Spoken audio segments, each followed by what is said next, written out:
have the pleasure to give a little story that has made very exciting sense to us, and we feel like Africa has something to offer. My name is Grace Mwangi, like he said. I work at the Kenya Medical Training College. Probably unpackage what Kenya Medical Training College is about. It's a middle-level healthcare training college that is the sole trainer for the Ministry of Health Kenya, and our business is trained middle healthcare health providers.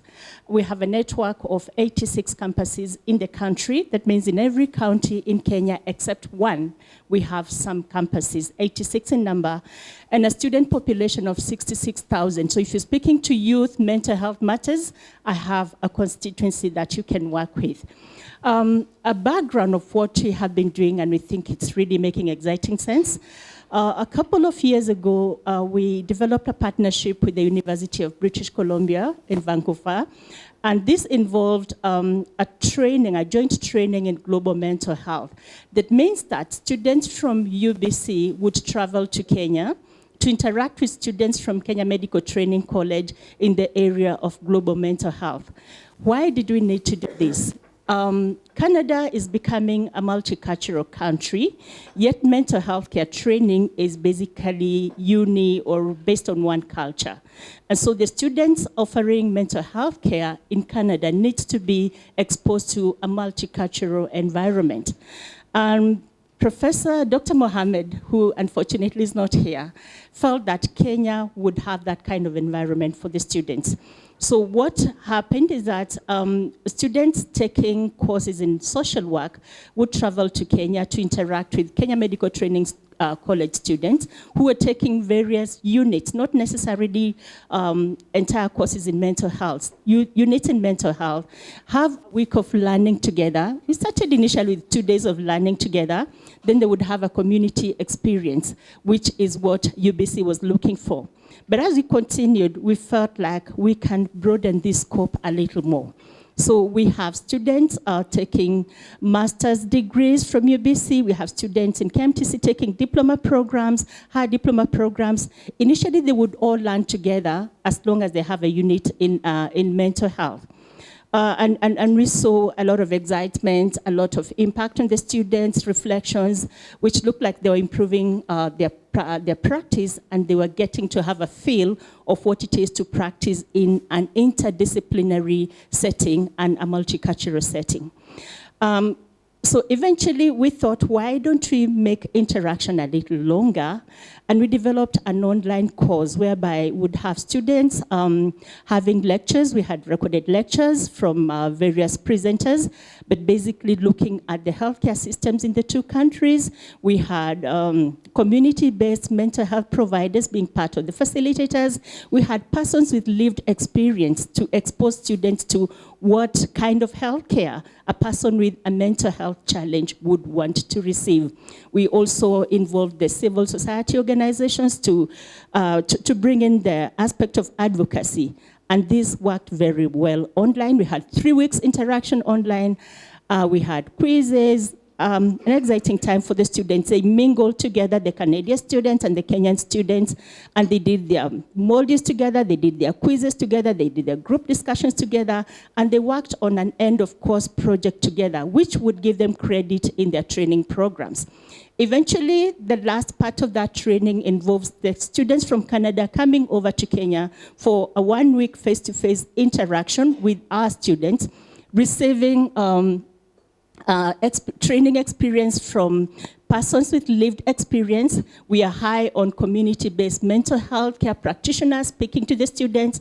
We were privileged to have the Green String Network all along working with us and bringing the cultural perspective. We had storytelling, traditional healing practices in our setting, and we can see that it is growing into one big interaction. So for the last 1 year, we had the collaborative online international learning platform. They did their module examinations, and we had certification, and that has grown into a big thing. That is a background of what you're doing, and we think we have a lot to offer from this end. After that, the students from UBC proceed on community experience where they interact with patients in Kenyan setting, especially the rural setting, and from the feedback, it's a rich experience, and we think it's something we could grow bigger and offer to the rest of the universities in the diaspora, and our universities here locally could also do that. That's a background of what you're doing with UBC right here in Kenya. Thank you.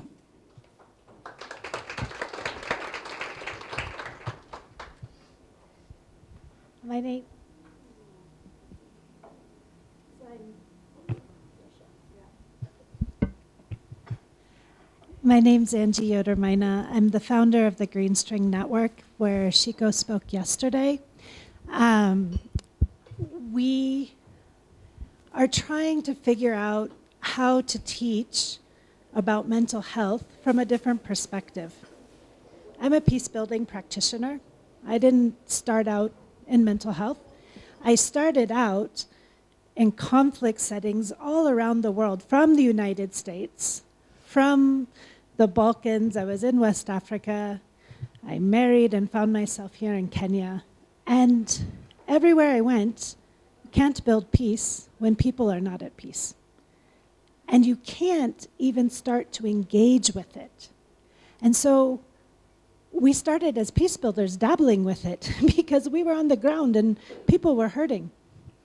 And then the psychiatrist didn't even see us, but the psychologist came and told, wait, stop, you're going to hurt people. What are you doing? This isn't your space, stay in your lane. But they didn't come to our communities. They weren't there. And people were still hurting. So we realized that we needed to develop an educational place where people from communities could begin to offer what is actually traditional wisdom, but now with a way that makes sure nobody hurts each other. And so that's what we started to do. So when we started our work with the Green String Network, we didn't start with theories and textbooks, and we didn't start with the DSM, and we didn't start with any of these diagnostic tools. We started by sitting with people in Somalia, in South Sudan, in Kenya, that included the Kenyan police, and in Ethiopia, and we listened to their stories. What emerged wasn't a list of challenges. It was a profound lesson in how communities understand and process injustice, pain, suffering, adversity, and violence. But the most important part was that it emerged that they can teach us how to reimagine mental health education in a very new and exciting way. And imagine, peace builders, we don't think of ourselves as mental health practitioners, but we are. And we're now standing into that. The learning challenge is that mental health education system faces a fundamental disconnect. We're teaching Western clinical approaches in context where they don't resonate and work. In my early marriage to my Kenyan husband, I said, dude, we need a therapist, a family therapist. What did he say to me? Asha. Which is no. Right? What did we do? We crossed the street to our grandmother, to a neighbor who welcomed us for chai on Thursday afternoon for weeks. I knew we got therapy. He knew he got chai. Right? As my friend Dr. Karen Trusman says, you don't have to be a therapist to be therapeutic. And that's when I said, that's what I take into my work. That's what we need. We need to be able to sit and have chai in our communities and under our trees. And we need to be able to teach people that this is okay. This is okay. This is actually building into what makes us who we are. Huh? So the traditional mental health education teaches diagnostics before understanding context. prioritizes individual pathology over collective experience, and imposes external frameworks on local wisdom. This isn't an implementation problem, it's a learning problem. We're teaching the wrong lessons in the wrong ways. So what are we learning from the communities? So we've got our heart programs, and they go all across the region. Healing, empowerment, action for recovery and transformation, the heart. It's not the brain, it's the heart. And they work with youth and their families and Kenyan police officers. In Somalia, we're working with government officials and communities and traditional leaders and women. South Sudan, it's at the community level. And in Ethiopia, again, with government and community officials. It's not based on academic research, but we're doing the research. We have our IRBs. We welcome anyone who wants to start to build programs that will help us do potential research in this area so that we can publish, because we're not publishing, but we have all our IRBs, we have all our data, but we don't know how to do that because we're from civil society. We're not from the academy. Our methodology evolved around 3 learning principles. The first is learning through cultural practices. We use storytelling that's enhanced by beautiful watercolor paintings that are actual watercolor and not computer generated, so the water flows on the paper. And it's done by local artists. And they come and are developed from the stories of people. Visual narratives make complex concepts accessible and emotionally resonant. Art reflects local experiences and cultural understanding. We make healing visible through imagery that speaks to our communities. So they say, this is me. I see my husband. I see what we're doing. We don't use the words depression, anxiety, blah, blah, blah, blah, blah. We don't use them. We use pain, suffering, sadness, happiness, joy. Use real words. Don't use these words that just people start to say the words, they don't even know what they mean. And then they start to say in their mother tongue, because we heal in our mother tongue. We heal in our mother tongue. We dream in our mother tongue. So you can't put depression in other languages, but you have words that mean loneliness and sadness and hurt. Yeah? Where the second piece is breaking the hierarchy of knowledge. We sit in a circle, deliberately dismantling the lecture-style leader model. Everyone faces each other as equals. Knowledge flows in all directions, not just from the top. Wisdom emerges from a collective dialogue, not individual expertise. And we're building theory from practice. Theory has to come from community experiences, solutions developed through collective wisdom, and we have to continually learn and adapt. We started doing our curriculums in 2013-14. We've adapted and changed them, 16, 17 times. We're really good at the adaptation piece now, but we've realized it has to be a living document. It can't be stagnant. It can't just be created and in 10 years we'll use it again, because these communities are changing. Their worries are changing. We are now 75% young people in this country, and in the other countries it's very similar. So we can't be living back in my husband's day. We have to be here today. So what's been the educational impact? Our participants aren't just decreasing their trauma toxicology, but they're improving their social interactions and are no longer facing isolation and loneliness. That's one way to break depression. Circle keepers are becoming community educators, mentors, and leaders. And the knowledge spread organically through cultural networks. Those soccer teams, the women who sit at the market, or they go to the chama or the circles for savings. All of those are the things we have to tap into, because we have to tap into everyone. When we hear the statistics of how violence and adversity has impacted all of us, the level of impact is great.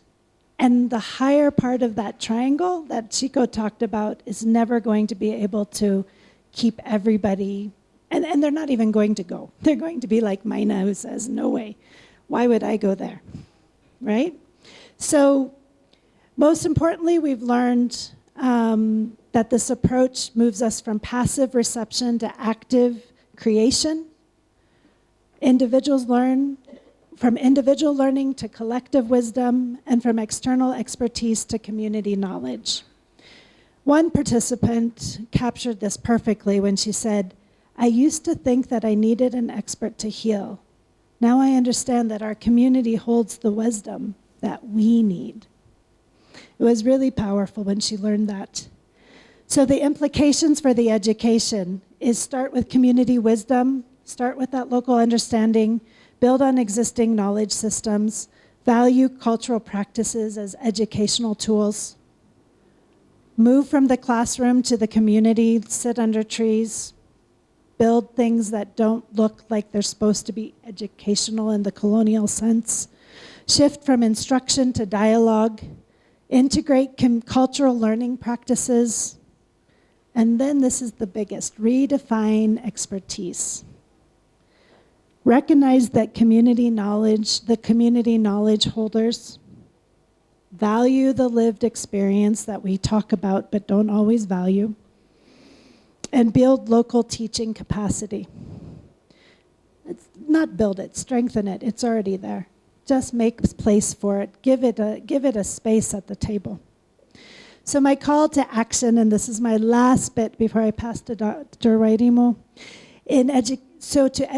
educators and mental health professionals, let's revolutionize how we teach and learn about mental health. Let's move beyond importing knowledge to co-creating it. Let's move beyond teaching resilience to fostering collective wisdom. And let's move beyond training practitioners to empowering communities and societies.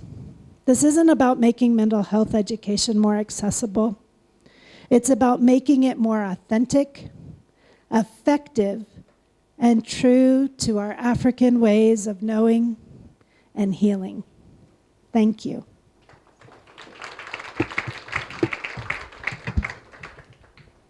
Good morning. I do not purport to add too much to what Angie already said, and the input we had yesterday from Wanjiku, Waiboshi.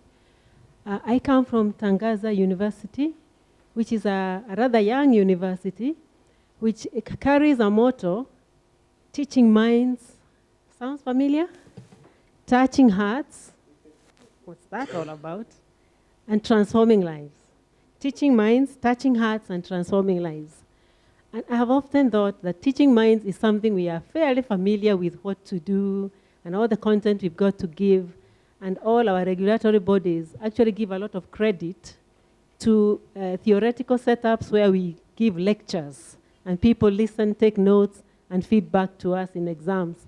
And then we give less credit, I have always been baffled by that, to community experience, and less credit to laboratory experience.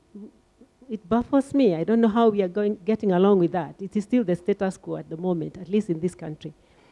In the meantime, we have struggled over the years to create a situation, to create a learning experience where people really have a personal transformation experience and can be agents of helping ongoing community transformation. And when I encountered the programs that Angie has been running in Greensting Network, I realized here is a gem. Here is something really precious that can help us actually achieve what we've been trying to do. We have made some mileage. Our attachments and our processes are useful, but there's a big transformation, literally a paradigm shift that is necessary in academia in Africa if we are really going to address the needs of our people.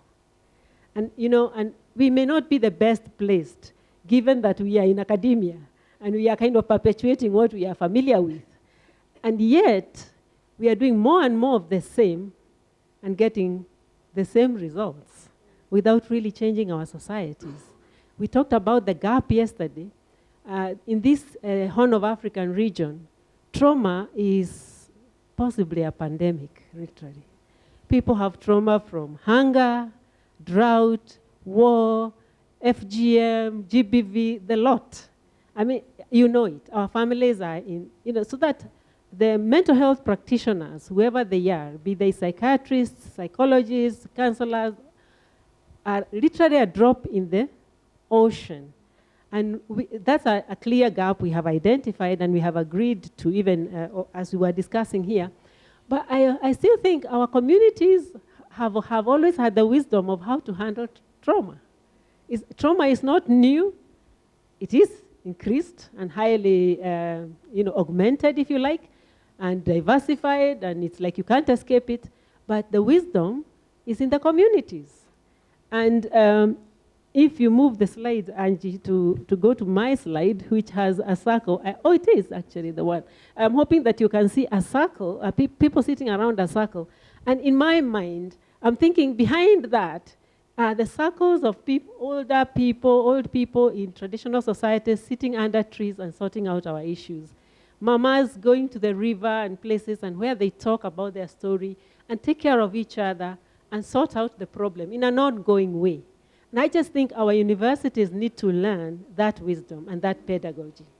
So not only are we collaborating to give credit to people who go to the programs of Greenstring, which we are working with at the moment actively, but we would like to learn much more from those programs and to validate the epistemology of our people, validate the wisdom of our people in terms of sorting out our problems. More importantly, we would like to graduate students who have a real respect for communities.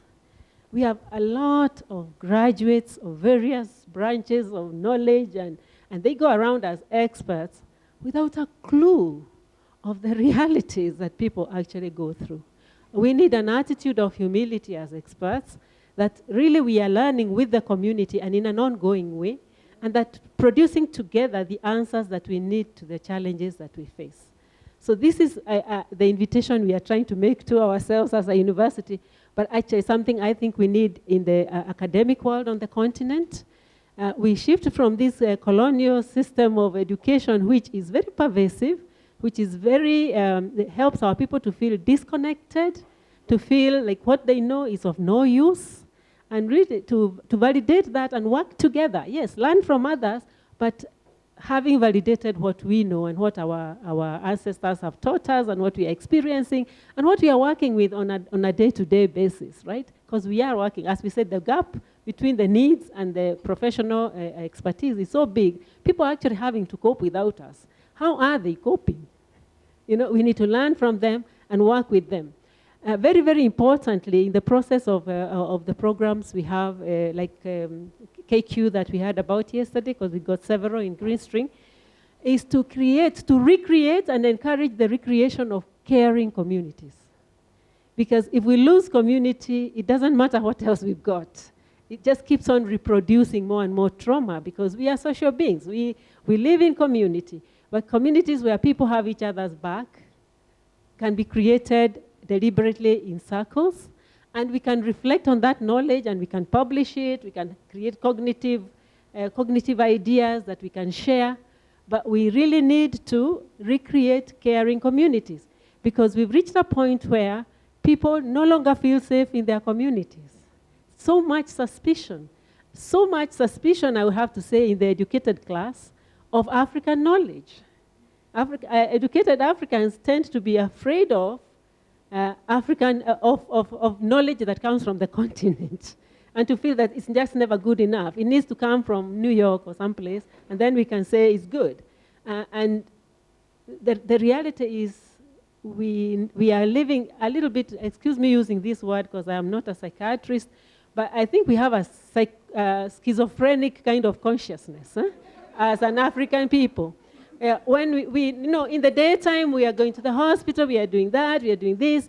But when push comes to shove, we go to the traditional systems and find out what is really going on here. Yes, we go to church on Sunday, thank you very much, but we are still wondering who might have bewitched us, and all those questions. I'm not saying we are stuck to that kind of question, but we need to bring all that to the conversation table and see our rich resources and bring that to academia, learn from it, validate it, publish on it, and really make it accessible to ourselves and to our people in an ongoing way.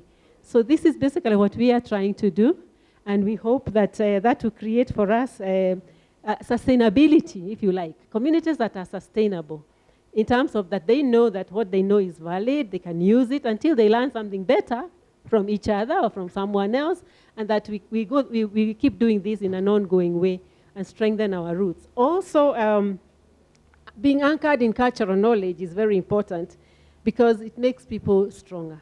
Just, you just, as you said, we think in our language, we pray, the real deepest prayers, we dream in our language. So just to validate ourselves and to find that what we know is valid. So this is the gap in pedagogy that I think we really need to embrace, to look at, and to see that our people are not just sitting there as objects waiting to be sorted out, but that really they have resources, they have wisdom, they have knowledge. If we can encourage them and work with them, we learn with them, and sort out the problems in a more wholesome way. So this is what this is about. Yes, we are going therefore to, we have a certificate program in Greenstream. That certificate, that means that people who come and do this program, let's say they are living in some estate in the coast or Ethiopia or wherever that might be, they have certain qualifications, but they do the program, Kumekucha program, for example, with Greenstream, and given their prior qualifications, we are able then to award them a certificate. We will be able to examine what they know, but the examination has to be more in line with this process. We are working at it together. I must say that Greenstream has already worked very much with that evaluation, with the assessment, and we are still working at the nitty-gritty so that we can actually award them a certificate program, and that gives them access to diploma programs, and hopefully all the way up to the higher levels of education. So that's what we are working at. We are working at certificate level and diploma level for the time being. Absolutely. Applied. Sorry, Dr. Grace. Thank you very much, Dean. This is fantastic, but as the person that is organizing, I would love to have some questions from the audience. You've had 30 minutes of inputs, and you can finish, but I'm just saying it would also be awesome to just ask them to ask you questions. Sure, that's fine. No worries. But we also would love to hear from the audience. Thank you. It will not be fair if I don't tell you what the lessons from both ends are. From UBC, there's an aspect of cultural humility. Ordinarily, we have people going to the West to seek solutions, but we have people coming from the West to Africa to get a feel of our educational system, to get to understand the traditional and cultural practices that are therapeutic for persons experiencing mental health challenges and communities grappling with mental distress. And then we have the sustainability. When we realize that it will be very difficult for students to keep traveling, our students can't go to the West, we don't want them to go there, we developed an online course. That means we are in a constant online engagement with the students from UBC and those from Africa. From this end, we feel really proud. What do we have to offer? A cross-cultural integration. That mingling of the students, not under the instructions of their professors and lecturers, but community-based practitioners and persons who are practicing traditional medicine. Listening to that storytelling, being part of that storytelling has been very key to us. Then, of course, the multi-level learning that has been kind of surprising. In your classrooms, those who are lecturing in universities, you have one cohort of students, similar qualifications, one curriculum, expected to achieve same competencies all the time. If they go to the practicum area, they are going as a group, and that's the only time they get to interact with other disciplines. In our program, we have provided an opportunity for different cadres or different levels of training, from diploma, interacting with master students, and that has not been a challenge. Learning has been very augmented in that setting.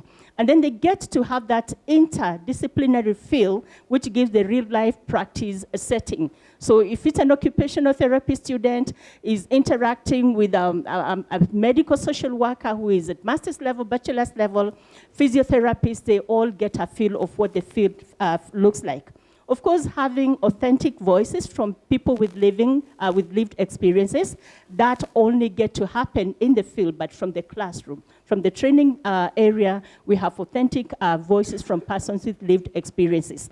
And of course, the hybrid learning model, we don't always have to be in the same space. We can be in the digital space and still acquire the competencies. Bottom line, what are we saying? That Africa has unique contributions to make to the field of global mental health. So we want to run with this. Has it yielded some fruits? Yes. At this point, we're thinking of, why don't we do collaborative research to see how this is going? That also got us re-looking at our curricula, especially at the Kenya Medical Training College, to identify the gaps and see how we can bring everyone on board to have this experiential learning.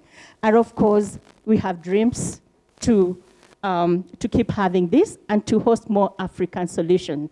One beautiful thing that came from this is that Africa CDC came knocking, and they're looking for who can host mental health leadership course. And we said, I think we have what it takes. And thank you, Rhea can testify, and Dr. Priscilla, that you're in the process of hosting a short course in mental health leadership and advocacy, thanks to what you have learned from our COIL program. Thank you very much.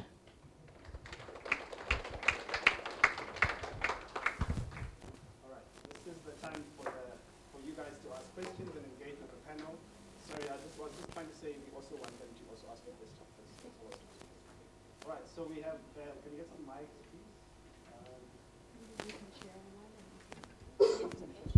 And then when you ask a question, if you want to direct it to a particular panelist, then please do so, but otherwise. So when you ask a question, you can direct it to a particular panelist, or you can just a comment, but we're good to just have some thoughts and interactions in the next 30 minutes. Thank you. I'm sorry, I have a cold. Please forgive my voice. Thank you for that excellent talk, all of you. It was very empowering to hear. I'm from Nigeria. It's not working. Oh, okay.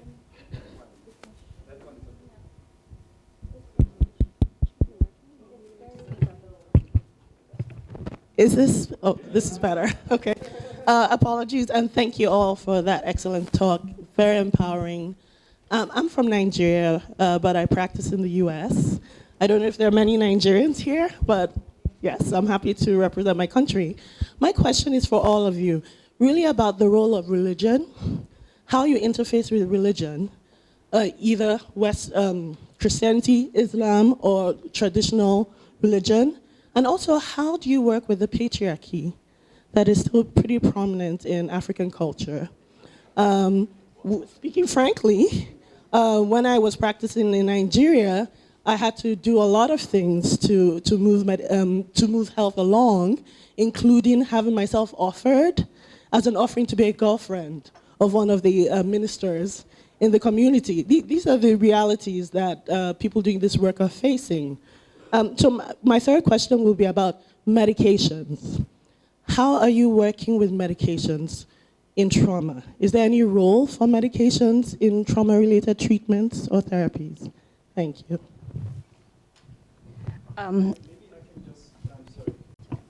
Maybe I can say I'm the one who deals with medication. I'm the psychiatrist. So maybe you can start with the first ones, and then we'll take the medication one a little bit later. Thanks. But that's what I was going to say. We're not doing medication. And many times what we're doing is that groundwork of the community care, self-care, that keeps people from the medications. If you can help them before it becomes psychosis and before it becomes other things. And I think that we need to start, and that's why when Chico said yesterday, it isn't about starting with the clinical first. It's actually this community care is the foundation and the framework for the rest of the triangle. We won't do medications, Dr. And of course, we don't rule out the possibility of referrals and linkages. At the community level, we'll try very hard to do the promotive aspect, the preventive aspect, but there will be that patient who might need some clinical attention. So the thing is, we need to recognize the need and the time we need to make a referral, because we know that it is a biopsychosocial model, all right? So there's room for there's room for the psychosocial part. And if need be, then we can make referral upwards or downwards anywhere. The doctor, I'm sure he will say that he can also make a referral to the community level for support. A doctor can make a referral to the spiritual, did you say preacher?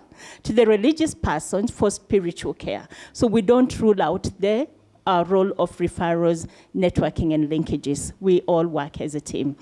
The Patriarchal Society, I think Angie did it best, like, let's go have chai, and in the process have therapy. Some applied wisdom will work to break the patriarchal, what are they? The patriarchal walls that exist in Africa. So, just in Africa, in America too. All right, there we are. So we borrow some wisdom from Yoder-Maina, so that we go to Shosho is grandma, we go to auntie, we go to our peers, and when we are just here, we're playing football, we're doing soccer, we're taking chai, we're just having time with our grandmas, with time, a little at a time. Yeah, allow me to just address the religiosity piece, because we do have actually a crisis with religiosity on the continent, a lot of fundamentalism in all levels, with Christianity, with Islam, with traditional religion. Here in Kenya, it's re-emerging fundamentalism in traditional religion, which is very disconcerting. And the point being that there seem to be people who sit and kind of fabricate answers for others. But maybe this is also something we have modeled, especially in the approach of Western education, Western religions. They tend to come and bring answers, and somehow, they're not integrated with our questions. It doesn't matter what questions you're asking. So it's to respect the critical thinking ability of the people, work with them in the community so that they stop becoming, as I said, objects of like, I find you there and I provide you with answers, and if you do this, we seek for the answers together and respect the intelligence of the people. And unless this is done more quickly than we are doing it, we really are losing this battle to fundamentalism. It's very disturbing, very, very crazy things going on across the continent, and people really subjected to very ridiculous practices, if you like being baptized with whatever. Okay, so those kinds of things. You've seen them, I think, on social media. So I think working with the people, it also addresses patriarchy, because sitting around a circle and we identify a problem, we are looking for the solution. We are not looking for the authority of one person or two or one gender or whatever. So people slowly begin to kind of, to validate again, as I say, their experience. And this is what we would like to teach our leadership to do. Yeah, thank you. And just a little bit about where the social structures sit. When the social structures sit within the churches, within the mosques, within the places, that's where we tap in and say, hey, where do you already meet? And they meet at Women's Guild, and they meet at the prayer, and they meet, so we look for the leaders within there and say, hey, come, let's learn, let's teach you a little bit more about this. And often that actually starts to challenge the religious, this extremism. Because we know actually even issues of traumacology, actually it pushes extremism. And we start to have those conversations and start to talk about these things that oftentimes are just left unsaid, or they're just being pushed, and they're being pushed sometimes from outside. And when they start to say, well, why are we thinking that? That's not how we always have thought before. there comes a different solution.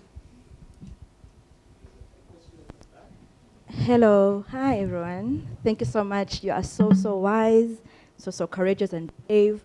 My question is, I would like to hear your inputs around what you have done to ensure a holistic approach to everybody with whom you work that validates religion, validates spirituality, validates cultures, traditions, and languages, right?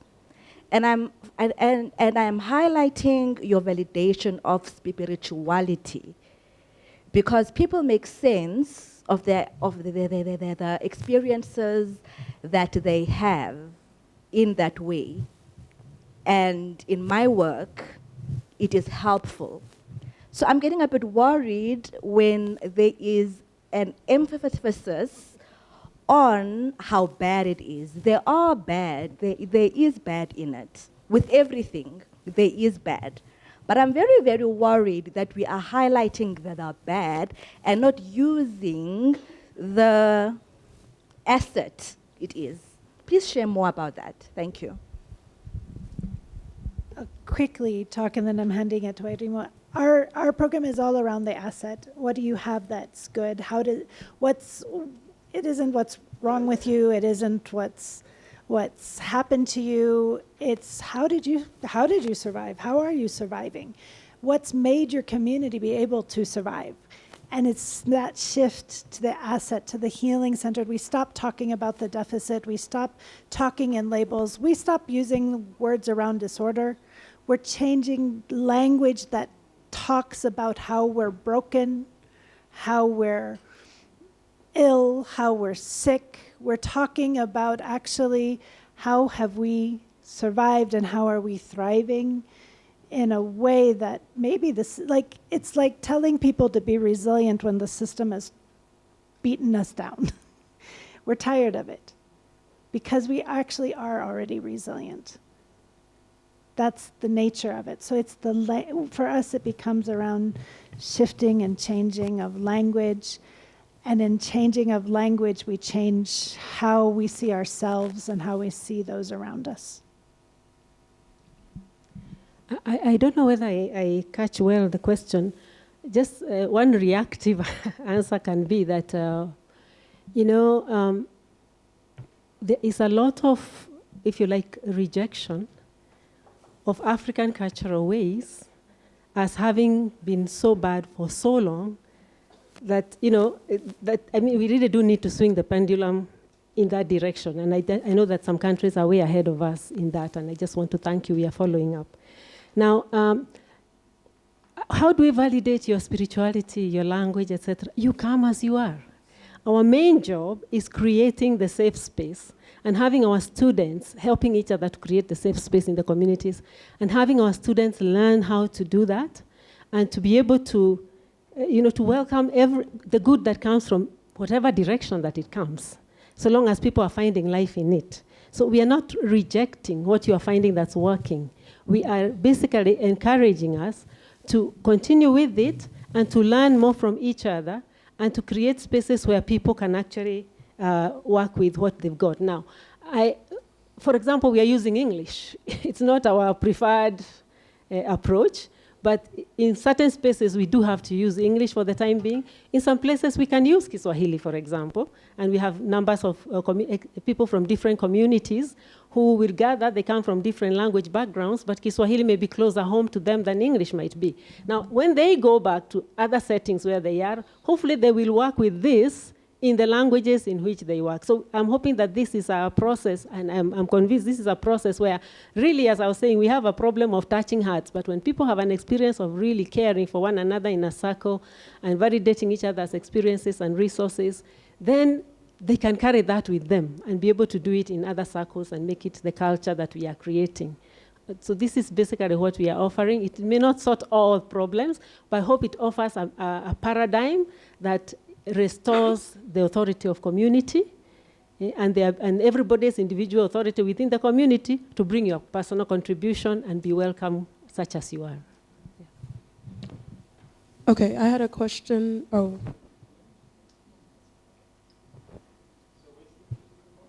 I had a question. My name is Lisa. I'm also Nigerian heritage from the States. I think I saw it on one of the slides, but I'm curious, what does collaboration actually look like? Because I know you guys were talking about your program, and I'm just trying to gauge, is it collaboration just with the community, or is there opportunities for collaboration outside of the communities with outsiders who may be interested in the programs? So, for example, we collaborate with the communities. Obviously, we want, especially our students, to learn service learning, and so there's that local collaboration with the communities, in the places such where they meet, be they youth in a certain setting, etc., with a definite program. But there's also collaboration with, for example, between Tangaza University and Greenstream, with a certain expertise and access to communities, and ourselves with the research, with documentation, with accreditation, that kind of thing. We are looking for more collaboration, actually, even across countries and across the world, so that we can learn from one another. I think we are open to, we need a lot of support, even in funding some of the programs that we are doing, because most of the people that need to avail of these programs actually cannot pay for what they cost. But as we work with them, working together with people who are interested in this work, we can grow a muscle that can be useful for the rest of the world. And I think Angie may know many more collaborations that we have. I want to say one thing about collaborations, because it's hard. Collaborations suck, actually. They're really, really hard.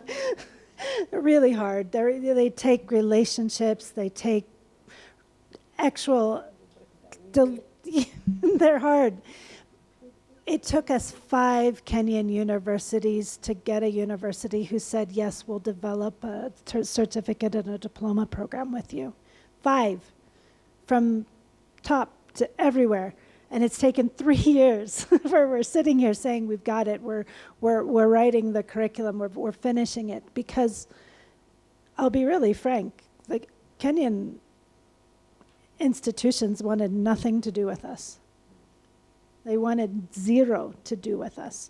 They didn't see the added value of what we were trying to bring, and we don't need it. We could stay off doing our own little thing. But I'm tired of doing our own little thing. We're only going to grow a movement of healing when we collaborate, even if it's hard. For us, I think it wasn't as difficult to get having a conversation going with the University of British Columbia, thanks to Dr. Mohammed's roots in Kenya and being an alumni of Kenya Medical Training College. I think that really worked for us. We started with a relationship, then we thought, yeah, we could do this together. And that, again, conversation with UBC opened more conversations, for example, with GSN, Greenstream Network, and it also helped us to go into our communities to find community-based mental health practitioners like the Kamili organization, who have been very key in our training. Also opened us up to dealing with local communities in the northeastern part of Kenya. So it's for us, it wasn't as difficult, and we call this an amazing relationship from where I sit, and it's opening more to more collaborations with other African and international universities. I think we're still developing more on this panel. I have one other thing. It's easier for African institutions to collaborate with the global minority than to collaborate at home.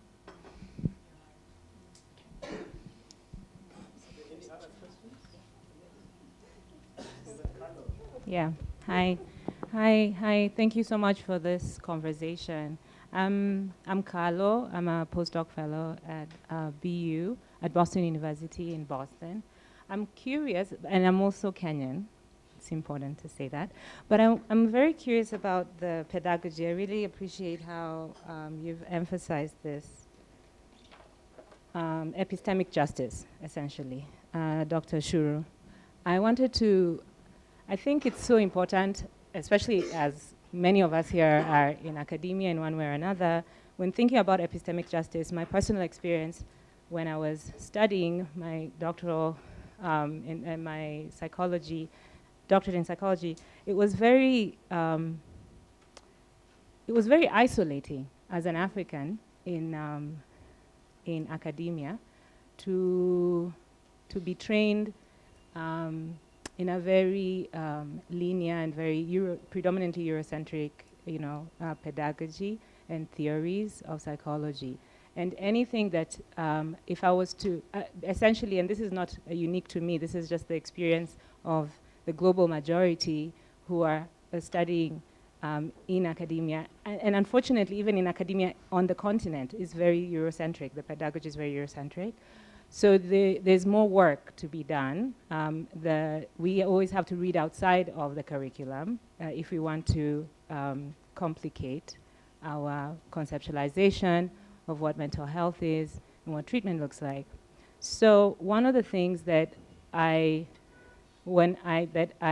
really appreciated was my residency, which was at Boston University, which was an very intentional program. It's called the Center for Multicultural Training in Psychology, that is very intentional in complicating and practicing epistemic justice, and therefore it's so sad. It's still something I continue to grapple with, that I got to learn about Dr. Bohan, who is an amazing African psychologist. I got to hear of him and read him for the first time at Boston University in a program that is intentionally investing in epistemic justice, okay?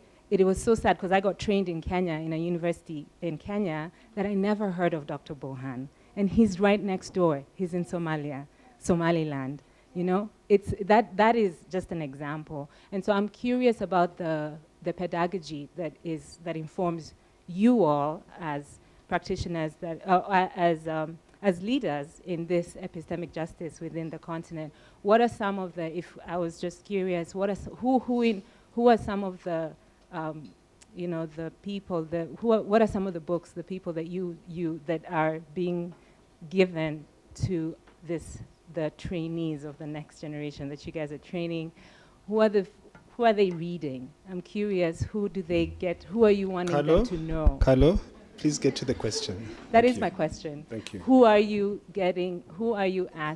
Who are you telling them to read? Who are the folks that we need to know to be telling the next generation to read? I'm curious, who is informing the work that you're doing? Sorry, Bonga. I'm there. That is my question. All right, maybe I'm glad we're having this conversation here, because it is from here that the academia gets to think, how then do our curricula look like in future? And I think we have to be very intentional in looking up researchers who have tried to wade in the area that we are trying to get into now.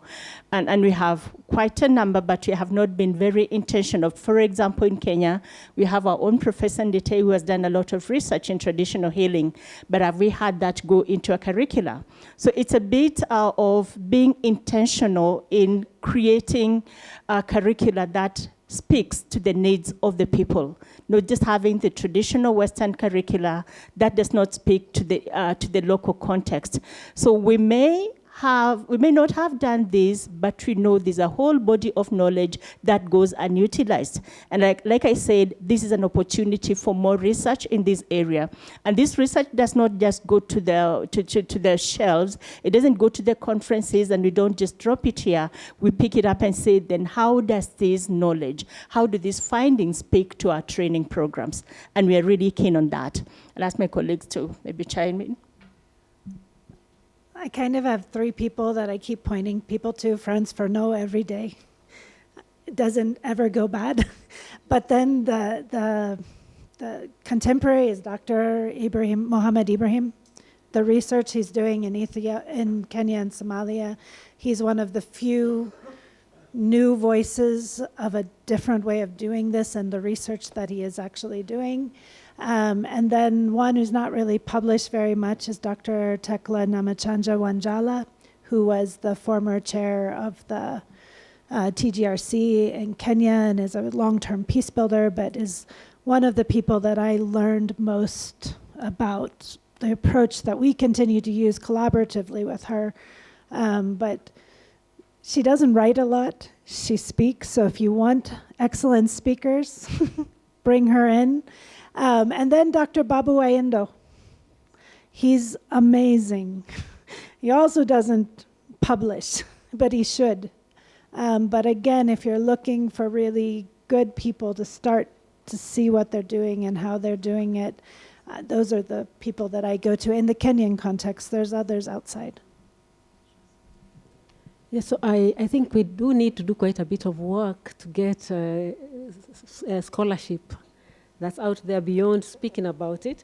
For example, when you talk about Paulo Freire, he's not African, but that whole pedagogy of the oppressed needs to really influence how we do stuff. I mean, it's a framework, and it is very agreeable with our African education systems, actually, that where everyone has voice, especially in the right places, etc. I was recently surprised because I read Jomo Kenyatta's chapter on education many years ago, and obviously was looking for something different. I didn't pay attention to the methodology right there, but just to see how how creatively well textured the whole education system was in that community. And I'm pretty sure that as we do more research, we will actually find that the pedagogy is already there, and some of it is we are creating it as we go. We are making the path by walking it literally, so that together we can reconstruct what is useful for ourselves, but not just fail to believe in it because we do not have so much literature. So I think we just need a whole lot more faith in our own systems and give them a chance. Thank you. There's one more framework that I want to mention. It's the Power Threat Meaning Framework coming out of the UK. So look it up, Google it. No, wait. I want to give you guys each, I would like to give you parting shots. That's all I want you to do. So if you want to, because we are here together. So maybe, I don't know who would like to start, but if you can just, we've got 5 minutes. If you can just do 2 minutes, 2 minutes, 2 minutes, or something like that, that'd be great. Thank you. Thank you. For me, been in training for long, will be in training for long. My institution will be there for long. We are open to more collaborations with institutions that are like-minded. We welcome more research, we welcome more programs. But the beautiful thing is that we are in an environment that fosters curriculum change. We want to have living curriculum that speaks to the needs of the people, and that's the direction we are going. So we'll be probably, I'm glad to be here, my first time, but we'll be looking up to this body to work with so that we can implement what you are speaking here. And Africa has a lot to give to the world. We cannot sit on it anymore, but if we sit, they will always want to bring. But we have so much to give. Let's arise and together give what Africa needs to give to the world as we become consumers of our rich practices. Thank you. I mean, I think that's a great parting shot. Like, what else can you say? It's what it is. I think that power lies within us, and we have to claim it. We have to stop allowing outside frameworks, and we can do it. Like, it really is. I've seen it. I've seen the transformative power of healing and what it does to personal lives and the well-being that it brings both collectively and individually. And so I say that we have some of the best work in the world because we're about healing. Yeah, for me, I just want to thank the organizers of this conference, especially as you've become more and more interdisciplinary, including people who are not necessarily very much in the center of mental health conversations in the deepest scientific senses. Just knowing that we cannot actually walk this path alone, and this is a really a good model of where we ought to be going. I often think about that child in the class. Many of our classes, those of you that are not Kenyan, I hope situations are better in your places, but some in our rural areas, a child comes in and the class is 50 or 60 kids and they're sitting in the middle somewhere, and through Monday, through Tuesday, through Wednesday, perhaps no adult actually interacts with that individual child. I just want to say that when a child doesn't get a chance to speak their mind and to explore their questions and articulate as they can, it's a measure of violence. It's actually violence. It's an incubation of problems. And I just want to say that we've got a chance to change this thing around, but the answers are not lying somewhere that we are going to find them. We're going to make them together. And so let us have the courage to do so. And thank you very much for the opportunity.